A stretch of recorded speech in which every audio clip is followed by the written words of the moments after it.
Bismillahirrahmanirrahim. Assalamualaikum warahmatullahi wabarakatuh.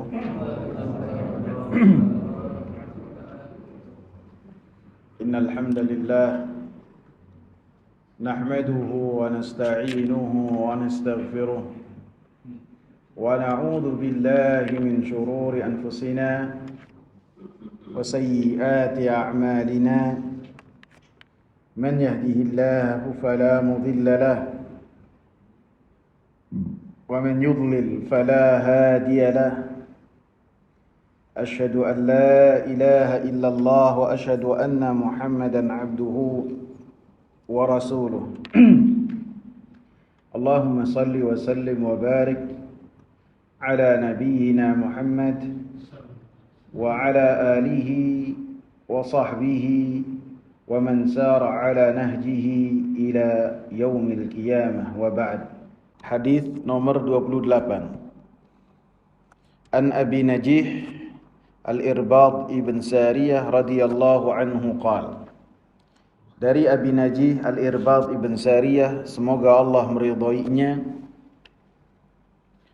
wa'adhana qala, beliau berkata, وعظنا رسول الله صلى الله عليه وسلم موعظة وجلت منها القلوب وذرفت منها العيون. Rasulullah sallallahu alaihi wasallam memberikan kepada kami nasihat yang nasihat tersebut menjadikan hati-hati kami menjadi takut dan air mata kami meleleh. Fakulna, maka kami berkata, ya Rasulullah, ka'annaha mau'izatu muwaddi'in fa'awsina. Wahai Rasulullah, seakan-akan ini adalah nasihat orang yang berpisah. Fa'awsina, maka berilah kepada kami nasihat, berilah kepada kami wasiat. Qal, maka Rasulullah menyatakan, usikum bitaqwallahi azza wa jalla was-sam'i wat-ta'ati wa in ta'ammara 'alaikum 'abdun. Saya berwasiat kepada kalian supaya bertakwa kepada Allah azza wa jalla, dan supaya kalian mendengar dan taat walaupun yang menjadi pemimpin kalian adalah seorang budak hamba sahaya. Fa innahu man ya'ish minkum fasayara ikhtilafan katsira. Maka sesungguhnya siapa yang hidup di antara kalian, maka dia akan mendapati perbedaan yang sangat banyak. Fa'alaikum bisunnati wa sunnatil khulafa'ir rasyidin al-mahdiyyin.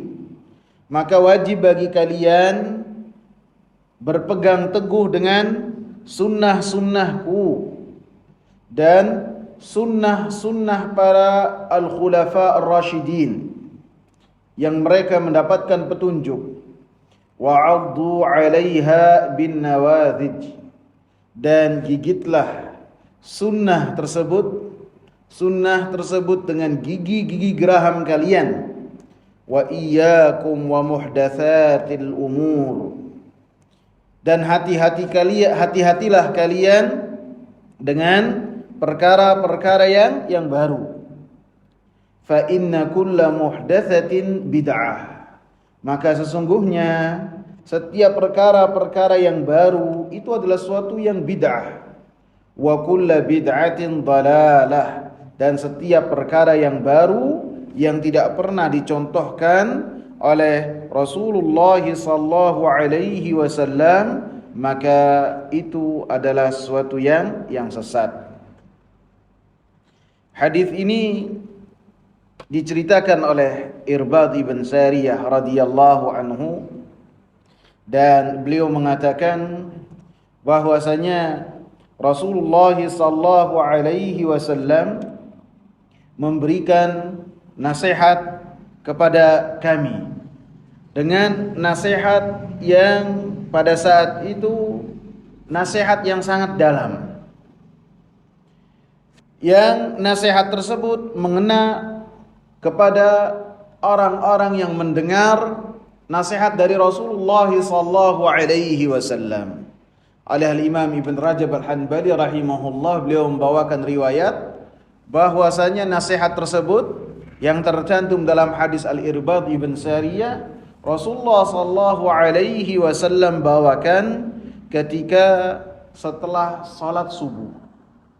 Dan nasihat-nasihat dari Rasulullah sallallahu alaihi wasallam ada yang sifatnya itu khutbah dari Rasulullah sallallahu alaihi wasallam.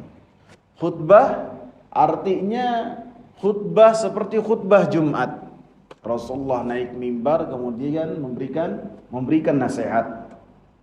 Ataupun ketika Rasulullah sallallahu alaihi wasallam di hari Id memberikan nasihat.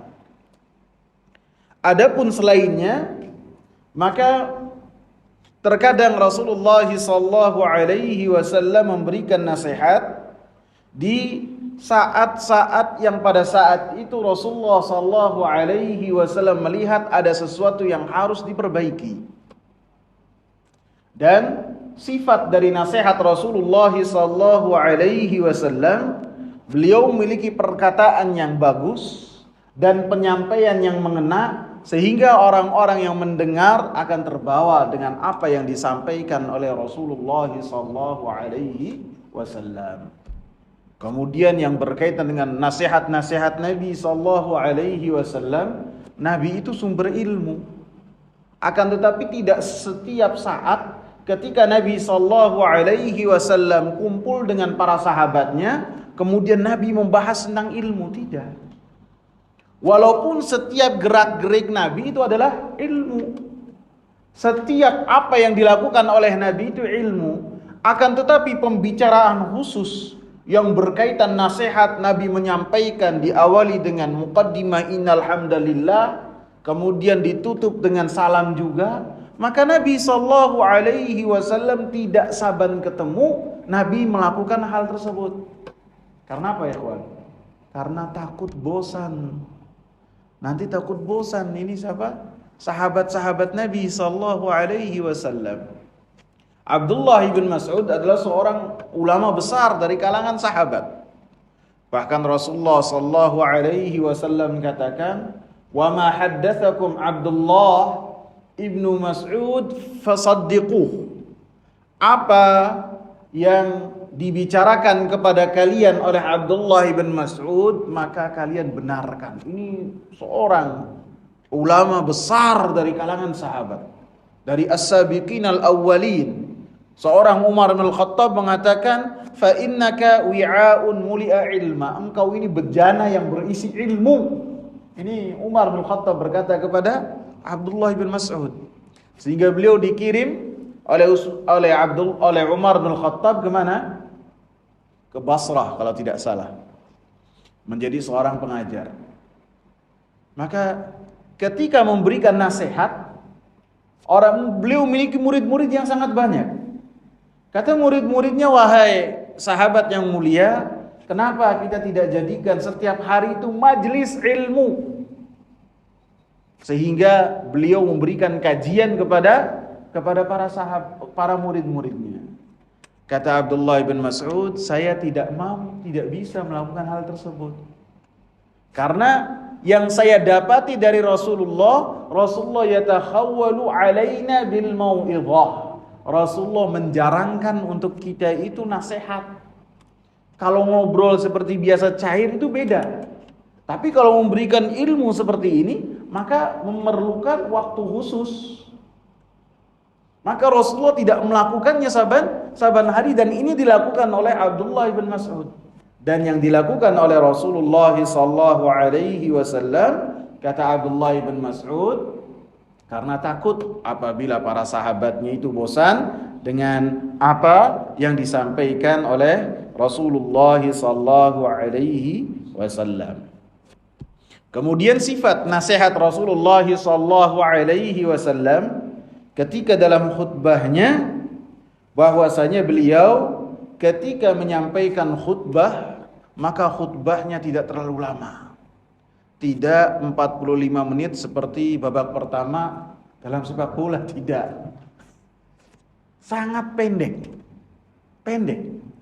Tidak terlalu panjang sehingga khutbah yang sifatnya itu jamaahnya pasif itu mereka mendengar kemudian memahami. Dan begitu juga sholatnya juga tidak terlalu panjang. Akan tapi tidak terlalu panjang ini versi atau pemahaman tidak terlalu panjangnya para sahabat, bukan tidak terlalu panjangnya kita, bukan. Karena Rasulullah memerintahkan beliau sholatnya tidak terlalu panjang, maka beliau dalam sholat maghribnya membaca surat Al-A'raf. Surat Al-A'raf 200 ayat, ikhwan. 200 ayat, hampir 2 juz itu. Hampir 2 juz. Kalau kita sekarang tadi misalnya imam baca surat Al-A'raf, kitanya lari. Gak kuat. Akan tapi yang berkaitan dengan khutbahnya Rasulullah SAW adalah khutbah yang pendek. Disebutkan bahwasanya kana Rasulullah SAW la yutilu al-mau'izata yaumal jum'ah. Bahwasanya Rasulullah SAW tidak memperpanjang khutbahnya di hari Jumat. Cukup singkat. Fa innama hiya kalimat yasirah, yang disampaikan oleh Rasulullah adalah perkataan-perkataan yang mudah lagi sedikit. Disebutkan oleh hadis Abi Wa'il bahwasanya Ammar ibn Yasir, beliau ketika berkhutbahnya pendek wa ablagh. Pendek akan tetapi dipahami oleh para pendengarnya. Jadi sifatnya itu menyampaikan dengan sedikit, ringkas, akan tetapi ringkas itu penuh isi. Bukan ringkas akan tetapi tidak ada isinya, bukan. Sedikit perkataannya akan tetapi berbobot. Maka ketika beliau turun, kata Abu Wa'il, ya Abul Yaqdhan, laqad ablaghta wa aujazta falau kunta tanaffasta. Wahai Abul Yaqdhan. Abul Yaqdhan ini kunyahnya Ammar ibn Yasir. Engkau telah menyampaikan khutbah yang sangat dalam untuk kami, dan engkau membawakannya dengan sangat ringkas. Falau kunta tanaffasta, kalau seandainya engkau itu lebih memperpanjang khutbahmu. Maka kata Ammar ibn Yasir, inni sami'tu Rasulullah sallallahu alaihi wasallam yaqul, saya mendengar Rasulullah sallallahu alaihi wasallam beliau berkata, inna tula salatir rajuli wa kisara khutbatihi ma'innatun min fiqhihi fa'atilus salata wa aqsirul khutbata fa inna minal bayani la sihra.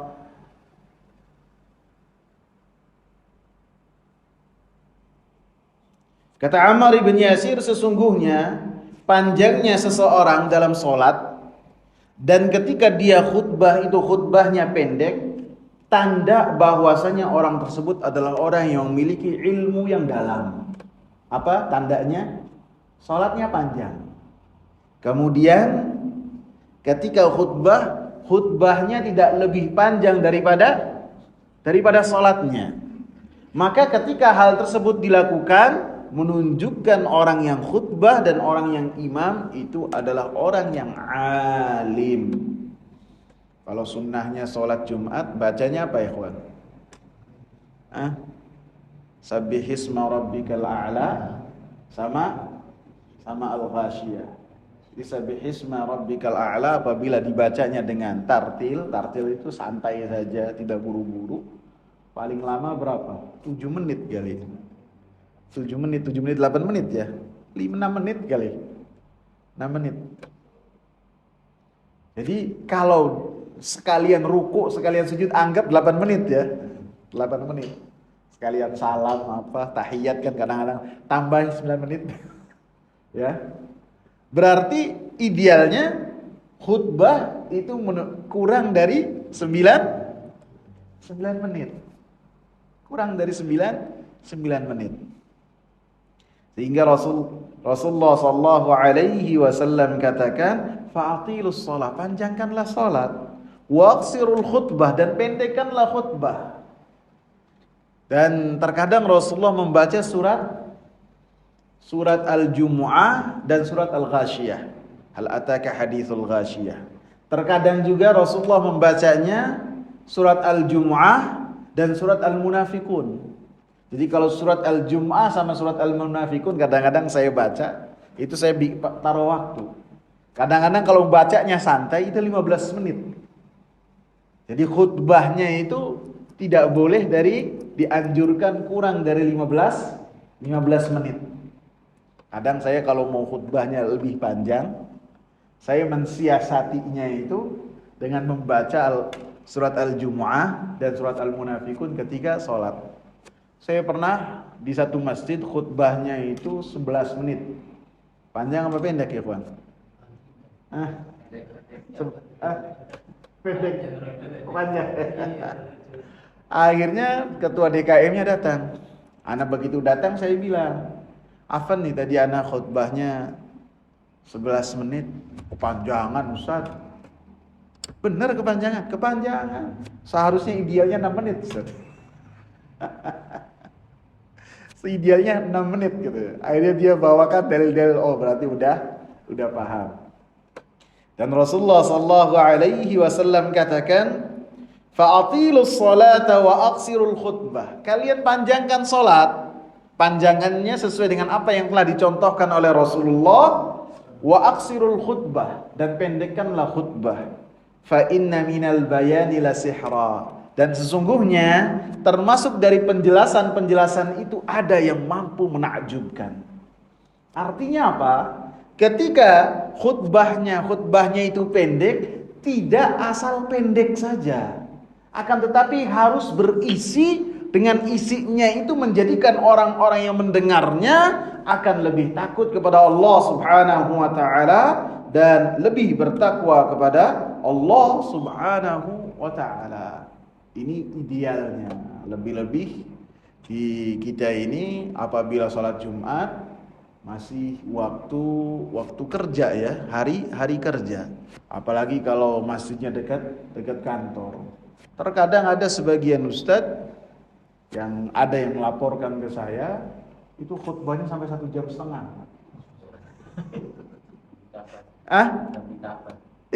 jam. 1,5 jam itu dia khutbah di Gatot Subroto, orang-orang yang dinas semua, orang-orang yang kerja di kantor, di gedung, 1,5 jam. Kalau saya kayak gitu kabur, Pak. Kalau saya kabur cari masjid yang lain atau saya sholat sendiri. Kemudian termasuk cara dari khutbahnya Rasulullah sallallahu alaihi wasallam atau memberikan nasihat Rasulullah sallallahu alaihi wasallam, beliau ketika memberikan nasihatnya itu balighah, yang sesuai dengan keadaan. Apabila yang berkaitan dengan akhirat, dengan mengingatkan supaya kaum muslimin atau para sahabat takut kepada Allah Subhanahu wa taala, maka Rasulullah sallallahu alaihi wasallam ketika menyampaikannya dengan seakan-akan beliau dalam keadaan marah, tegas, lantang, suaranya tinggi, matanya merah, seakan-akan beliau lagi memberikan orasi kepada pasukan supaya mereka berperang mati-matian. Tinggi suaranya, sehingga ketika Rasulullah ada di atas mimbarnya, orang-orang yang ada di pasar pun mendengar perkataan Rasulullah sallallahu alaihi wasallam, saking kencangnya. Dan ini termasuk sunnah ketika menyampaikan khutbahnya dengan suara yang keras, dengan suara yang kencang, walaupun sudah ada mikrofon. Dan ketika khutbah yang demikian menjadikan jamaah masjidnya tidak ngantuk. Demikian juga ketika khatibnya itu memperhatikan waktu tidak terlalu lama, pun menjadikan jamaahnya itu tidak ngantuk juga. Jadi kalau terlalu lama sampai 40 menit, 45 menit, itu jamaah itu kecapean. Lebih-lebih apabila orang yang datang ke salat Jumatnya itu datangnya jam 10, setengah 10 dia sudah stay di masjid supaya mendapatkan fadilah. Begitu imamnya naik sampai membahas 45 menit. Saya pernah itu di satu masjid, ketika khutbahnya sudah 30 menit, habis ini doa. Enggak taunya khatibnya mengatakan dalam satu hadis, nyebut hadis lagi. 45 menit, anak ingat tuh. 45 menit, kecapean. Jadi emang kalau orang yang biasa khutbah, kiat untuk tidak ngantuk dalam khutbah itu gimana? Ya jadi khatib. Jadi gemes kenapa enggak saya yang khutbah aja. Bukan ngerasa lebih baik, akan tapi supaya tidak ngantuk dan supaya khutbahnya tidak terlalu lama. Kemudian dalam hadis tersebut Rasulullah sallallahu alaihi wasallam disifati khutbahnya oleh Irbad bin Sariyah, wajilat minhal qulub wa dharafat minhal uyun. Apa yang disampaikan oleh Rasulullah sallallahu alaihi wasallam menjadikan hati-hati para sahabat itu takut dan mata-mata mereka mengeluarkan air mata. Jadi dua sifat ini menunjukkan lembutnya hati seseorang. Ketika diingatkan dengan takut kepada Allah, dengan bertakwa kepada Allah Subhanahu wa taala, dengan diberikan nasihat, kemudian hatinya itu takut. Ketika disebut nama Allah, air matanya mengeluarkan air mata, maka ini adalah sifat orang-orang yang beriman ketika mendengarkan zikir dan disebut nama Allah Subhanahu wa taala. Dalam banyak ayat Allah sebutkan. Surat Al-Anfal ayat yang kedua, innamal mu'minuna alladzina idza dzukirallahu wajilat qulubuhum. Sesungguhnya orang-orang yang beriman apabila disebutkan nama Allah Subhanahu wa taala, hati-hati mereka takut. Dalam surat Al-Hajj ayat 34 dan 35 Allah katakan wabasyiril mukhbitin, dan berilah kabar gembira kepada orang-orang yang memiliki rasa takut kepada Allah. Siapa mereka? Alladzina idza dzukirallahu wajilat qulubuhum. Apabila mereka disebut nama Allah Subhanahu wa taala, hati-hati mereka takut kepada Allah Subhanahu wa taala. Dalam surat Al-Hadid ayat ke-16 Allah Subhanahu wa taala mengatakan, alam ya'ni lilladzina amanu an tahsha'a qulubuhum li dzikrillah wa ma nazala minal haqq. Bukankah telah tiba buat orang-orang yang beriman untuk hati-hati mereka takut kepada Allah Subhanahu wa taala dan apa yang telah sampai kepada mereka dan apa yang telah Allah turunkan dari kebenaran. Dalam surat Az-Zumar ayat ke-23 Allah Subhanahu wa taala katakan, Allahu nazzala ahsanal hadithi kitaban mutasyabiha mathaniya. Allah Subhanahu wa taala yang telah menurunkan sebaik-baik percakapan dan perbincangan, yakni Al-Qur'anul Karim. Kitab yang menyerupai, saling menyerupai, ayat-ayatnya saling menyerupai dan ayat-ayatnya saling menjelaskan, tidak bertentangan. Mathaniya, yang berulang-ulang. Ketika dibaca berulang-ulang pun orang-orang yang beriman tidak bosan dengan ayat-ayat Allah Subhanahu wa taala. Tagsya'irru minhu juludul ladzina yakhshawna rabbahum. Bulu-bulu leher mereka itu senantiasa berdiri karena takut kepada Allah Subhanahu wa taala. Tsumma talinu juluduhum, kemudian kulit-kulit mereka dan hati-hati mereka menjadi lembut dan takut kepada Allah Subhanahu wa taala. Ini sifat orang-orang yang beriman yang keimanannya sangat sempurna. Ketika dibacakan oleh seseorang kepada mereka, ketika didengarkan kepada mereka Al-Qur'anul Karim, bulu kuduk mereka pun berdiri takut kepada Allah Subhanahu wa taala. Sampai situ. Adapun apabila lebih dari itu, maka lebih dari apa yang telah disifati oleh Allah Subhanahu wa taala. Lebih dari itu maksudnya apa? Sebagian orang ketika dibacakan kepadanya ayat-ayat Al-Qur'an yang membahas tentang azab, dia pingsan. Langsung hilang. Pernah dengar enggak yang demikian? Maka hal yang demikian sebagian ulama mengatakan, bacakan kepada dia ayat-ayat Al-Qur'an ketika dia manjat pohon.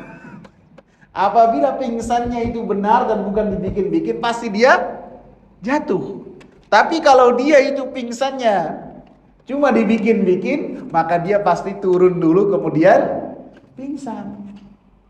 Karena Allah hanya mensifati orang-orang yang beriman ketika dibacakan kepada mereka ayat-ayat Al-Quran, mereka takut kepada Allah Subhanahu wa ta'ala.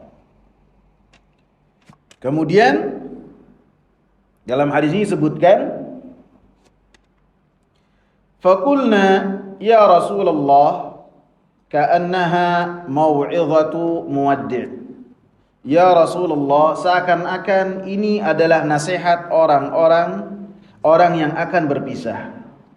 Artinya para sahabat ridwanullahi alaihim ketika mendengar khutbahnya ataupun nasihat Rasulullah sallallahu alaihi wasallam sudah berkali-kali. Akan tetapi kok yang ini beda. Nasihat Rasulullah sallallahu alaihi wasallam sangat dalam. Sehingga para sahabat ridwanullahi alaihim takut. Jangan-jangan ini satu pesan dari Rasulullah bahwasanya Rasulullah sallallahu alaihi wasallam akan meninggalkan kita. Sebagaimana ketika Rasulullah sallallahu alaihi wasallam dalam Hajjatul Wada, apa haji wada itu? Wada itu perpisahan ya.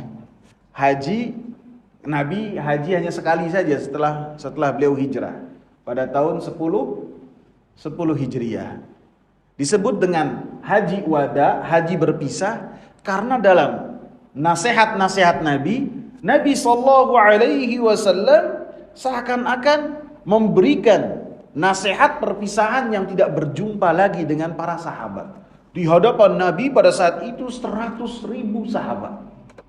100.000 sahabat. Antum bayangkan 10 tahun sebelumnya Nabi keluar dari kota Mekah dalam keadaan terusir, mengendap-endap di tengah malam, berputar yang seharusnya langsung ke arah utara menuju selatan terlebih dahulu bersama dengan Abu Bakar. 10 tahun kemudian datang ke kota Mekah dengan 100.000 orang-orang yang beriman kepada Nabi sallallahu alaihi wasallam. Menunjukkan ini pertolongan dari Allah Subhanahu wa taala. Maka pada saat itu Nabi sallallahu alaihi wasallam mengatakan, la adri la'alli la alqakum ba'da 'ami hadza. Saya tidak tahu, bisa jadi saya ini setelah ini tidak akan berjumpa lagi dengan kalian. Ini yang diucapkan Rasulullah sallallahu alaihi wasallam, dan kemudian Rasulullah pun seakan-akan ketika bertemu dengan orang seakan-akan berpisah. Sehingga para manusia, para sahabat pada saat itu mengatakan, hadhihi hajjatul wada. Ini adalah hajinya perpisahan dengan Nabi sallallahu alaihi wasallam. Karena ketika Nabi memberikan nasihat seakan-akan akan berpisah dengan para sahabat-sahabatnya. Bahkan ketika pulang di satu tempat, di salah satu waduk, mungkin salah satu oase yang ada di padang pasir, di situ para sahabat berkumpul, kemudian Rasulullah memberikan nasihat lagi. Tempatnya namanya Kham. Kemudian Rasulullah sallallahu alaihi wasallam mengatakan, ya ayuhan nas, wahai para manusia, innama ana bashar, sesungguhnya saya adalah manusia, yushiku an ya'tiyani rasulu rabbi faujiba. Bentar lagi akan datang utusan dari Allah Subhanahu wa taala, Rabbku, kemudian saya memenuhi utusan Allah Subhanahu wa taala. Artinya apa? Kematian. Kemudian beliau mewasiatkan kepada para sahabatnya supaya berpegang teguh dengan Al-Quran, berpegang teguh dengan sunnah Nabi sallallahu alaihi wasallam, supaya menjaga keluarganya Nabi sallallahu alaihi wasallam. Semuanya terus diingatkan oleh Nabi sallallahu alaihi wasallam. Kurang dari 80 hari setelahnya, maka Rasulullah sallallahu alaihi wasallam wafat. Maka bisa juga dalam hadis Irbad ibn Sariyah, maka Rasulullah sallallahu alaihi wasallam memberikan nasihat dengan sangat dalam sekali yang tidak biasa beliau bawakan dalam nasihat-nasihat Nabi sallallahu alaihi wasallam yang lainnya. Kemudian Nabi sallallahu alaihi wasallam, kemudian para sahabat ridwanullahi alaihim berkata kepada Rasulullah sallallahu alaihi wasallam, "Fa'ausina." Wahai Rasulullah, berilah nasihat, berilah wasiat untuk kami. Karena ada anjuran apabila seorang akan berpisah, maka hendaklah dia memberikan wasiat kepada keluarga. Berpisah ini baik ketika dia akan melakukan perjalanan seperti umrah, seperti haji, ada sesuatu yang akan diwasiatkan. Ataupun ada hal yang perlu diwasiatkan, dijelaskan, maka dijelaskan. Maka para sahabat meminta kepada Rasulullah sallallahu alaihi wasallam wasiat yang dengannya mereka berpegang teguh ketika mereka mengira dan meyakini bahwasanya nasihat tersebut adalah nasihat orang yang berpisah. Maka Rasulullah sallallahu alaihi wasallam katakan, "Usikum bitaqwallahi azza wa jalla was-sam'i wat-ta'ah." Saya berwasiat kepada kalian supaya kalian bertakwa kepada Allah Subhanahu wa taala dan supaya kalian tunduk mendengar dan patuh kepada para penguasa. Maka diwasiat pertama dari Rasulullah sallallahu alaihi wasallam, dan tentu dua wasiat ini adalah dua pilar seseorang untuk mendapatkan kebahagiaan baik di dunia dan di akhirat. Di dunia dengan bertakwa kepada Allah, di dunia pula dengan tunduk dan patuh kepada orang-orang yang menjadi pemimpin untuk dirinya. Bukan hanya pemimpin yang memegang kekuasaan, akan tapi pemimpin yang bisa jadi pemimpin ini ketika kita melakukan perjalanan. Melakukan perjalanan, Rasulullah menyebutkan sunnah apabila 3 orang melakukan perjalanan apa saja. Selama itu safar, dari sini ke Bandung, dari sini ke Cianjur, apalagi umroh, apalagi haji, maka harus ada 1 orang menjadi pemimpin. Maka ketika menjadi pemimpin seperti ini pun harus ditaati. Ketika dia memerintahkan, perintahnya harus ditaati. Begitu juga ketika untuk menuju akhirat, maka dengan bertakwa kepada Allah Subhanahu wa taala, maka orang akan mendapatkan keselamatan di sisi Allah Subhanahu wa taala. Takwa juga dalam surat An-Nisa disebutkan sebagai wasiat yang Allah Subhanahu wa taala berikan kepada ahli kitab. Walaqad wassayna alladhina utul kitaba min qablikum wa iyyakum an ittaqullah. Kami telah memberikan wasiat kepada orang-orang yang mereka sebagai ahli kitab, mendapatkan kitab, baik itu orang-orang Yahudi dan orang-orang Nasara yang mereka sebelum kalian, dan wasiat ini juga berlaku untuk kalian wahai umatnya Nabi Muhammad sallallahu alaihi wasallam. Anittaqullah, untuk bertakwa kepada Allah Subhanahu wa taala. Bertakwa kepada Allah adalah melaksanakan perintah-perintah Allah Subhanahu wa taala menjauh dari larangan-larangan Allah Subhanahu wa taala di atas ilmu dan basirah. Melaksanakan perintah taat, bertakwa juga taat kepada Rasulullah sallallahu alaihi wasallam dengan menjalankan perintah-perintah Rasul dan menjauh dari larangan-larangan Rasulullah sallallahu alaihi wasallam dengan di atas ilmu dan basirah. Ada lagi yang mengatakan perkataan dari Talaq ibn Habib yang namanya takwa, an ta'budallaha ala nurin minallahi tarju thawaballah wa an tatruka ma harramallahu ala nurin minallahi wa tahsya iqaballah. Yang namanya takwa, engkau beribadah kepada Allah di atas cahaya dari Allah Subhanahu wa taala. Dan ketika beribadah harus dalam rangka mengharap ganjaran dari Allah Subhanahu wa taala. Dan yang namanya takwa juga menjauh, meninggalkan apa yang diharamkan oleh Allah Subhanahu wa taala di atas cahaya dari Allah Subhanahu wa taala dalam rangka takut terhadap azab Allah Subhanahu wa taala. Di sini tegaskan ilmu, di sini tegaskan cahaya. Artinya dalil Al-Qur'an dan As-Sunnah. Karena kita ketika mengamalkan satu ketaatan, kita membutuhkan dalil bahwasanya hal ini adalah diperintah oleh Allah Subhanahu wa taala. Al-Imam Ibnu Utsaimin rahimahullah menyebutkan tentang definisi takwa yang ketiga. Beliau membawakan tiga. Yang ketiga, beliau katakan, beliau membawakan satu syair, wa khallidh dhunuba saghiraha wa kabiraha dzakat tuqa wa'mal kamashin fawqa ardi syauki bihadharin yahdharu ma yara la tahkiranna saghiratan innal jibala minal hasa. Beliau mengatakan, sebagian ulama berkata yang namanya takwa adalah meninggalkan dosa-dosa, baik yang kecil ataupun yang besar, maka itulah ketakwaan.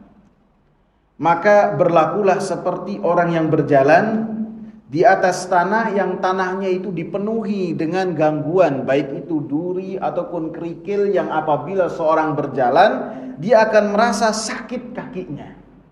Ataupun seorang naik motor, naik mobil, naik kendaraan, ketika dia naik di atas kendaraannya dan ketika di hadapannya itu jalannya berlubang, maka dia akan waspada ketika melakukan perjalanan tersebut, baik ketika berjalan ataupun naik kendaraan. Yahdharu ma yara, dia waspada terhadap apa yang ia lihat. Ini adalah ketakwaan. La tahkiranna saghiratan, jangan engkau meremehkan dosa kecil. Ini bukan ketakwaan. Ya, namanya dosa kecil gampang. Dosa kecil gampang dosa kecil.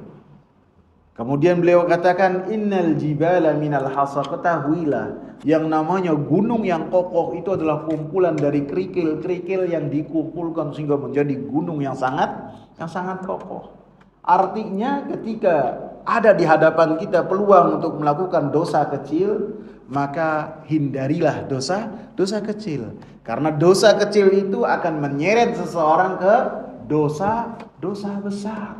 Dan dosa-dosa besar itu adalah gerbang untuk seseorang kufur kepada Allah Subhanahu wa taala. Jadi yang namanya kemaksiatan itu saling berkait, mata rantai yang tak putus. Maka ketika seorang melakukan dosa, baik dosa kecil ataupun dosa besar, diputus mata rantainya. Dengan apa?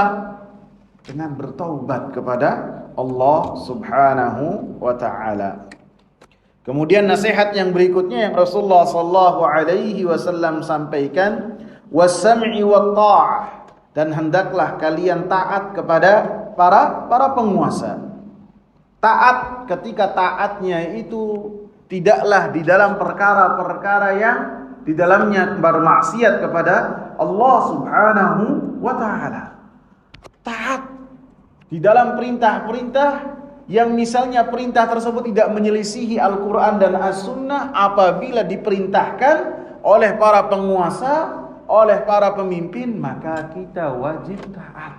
Yang tidak taat apabila yang berkaitan dengan kemaksiatan kepada Allah Subhanahu wa taala. Karena Rasul katakan la ta'ata li makhluqin fi maksiatil khaliq. Tidak ada ketaatan buat makhluk dalam bermaksiat kepada al-khaliq Allah Subhanahu wa taala. Wa in ta'ammara 'alaikum 'abdun. Walaupun yang menjadi pemimpin untuk kalian adalah seorang hamba belian, budak belian.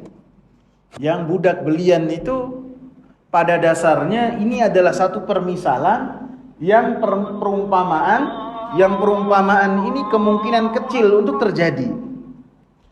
Seperti dalam satu hadis Rasulullah sallallahu alaihi wasallam katakan, "Man bana lillahi masjidan walau ka mafhasati khata." Siapa yang dia membangun masjid, maka Allah bangunkan baginya rumah di surga. Walaupun ketika bangun masjid itu kamafhasiti qata, seperti tempat bertelurnya burung di padang pasir, sedikit sekali segini.